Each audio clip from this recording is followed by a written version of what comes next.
Hi friends, எல்லோரும் எப்படி இருக்கீங்க? இன்றைக்கி சித்தூர் சமையலில் மில்லட் வச்சுட்டு ஒரு கீரை சாதம் பண்ண போகிறோம். அதை எப்படி செய்யலான்னு பார்த்துடலாம் வாங்க. நான் 2 டேபிள் ஸ்பூன் தேங்காய் எண்ணெய் சேர்த்துக்கிறேன். நீங்கள் கடலை எண்ணெய், நெய் எது வேணாலும் உங்களோட டேஸ்ட்டுக்கு யூஸ் பண்ணிக்கோங்க. ஆயில் சூடானதும் கடுகு சேர்த்துக்கலாம். அடுத்து 1/2 டீஸ்பூன் ஜீரகம் சேர்த்துக்கலாம். ஒரு 1/4 டீஸ்பூன் மிளகு, ஒரு 1/4 டீஸ்பூன் வெந்தயம், கொஞ்சமாக பெருங்காயம் சேர்த்துக்கலாம். அடுத்து கொஞ்சமாக கருவேப்பிலை, அடுத்து ஒரு 10 சின்ன வெங்காயம்,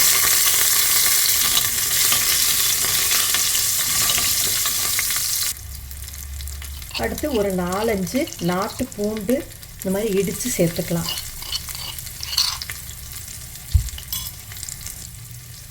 அடுத்து ஒரு தக்காளி சேர்த்துக்கலாம்.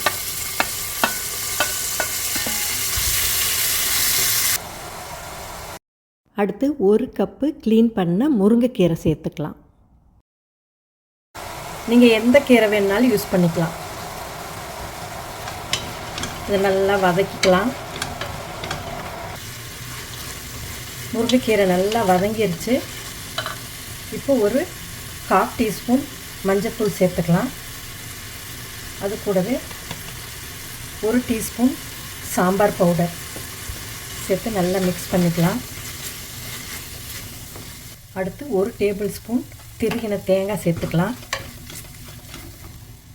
அரிசியும் பருப்பு 1.5 டம்ளர் சேர்த்துருக்கோம். ஸோ அதுக்கு 4 டம்ளர் ஹாட் வாட்டர் சேர்த்துக்கணும். நல்லா கொதிக்கணும். அடுத்து இதுக்கு தேவையான கல்லுப்பு சேர்த்துக்கலாம். தண்ணி பாயில் ஆயிடுச்சு. இப்போ 1 கப் குதிரைவாலி ரைஸும் 1/2 கப் பாசிப்பருப்பும் ஒரு 1/2 அன் ஹவர் ஊற வச்சுருக்கோம். அதை க்ளீன் பண்ணிவிட்டு இப்போ சேர்த்துக்கலாம். அடுத்து உப்பெல்லாம் கரெக்டாக டேஸ்ட் பண்ணிவிட்டு ஒரு 3 விசில் வச்சு இதை எடுத்துடலாம்.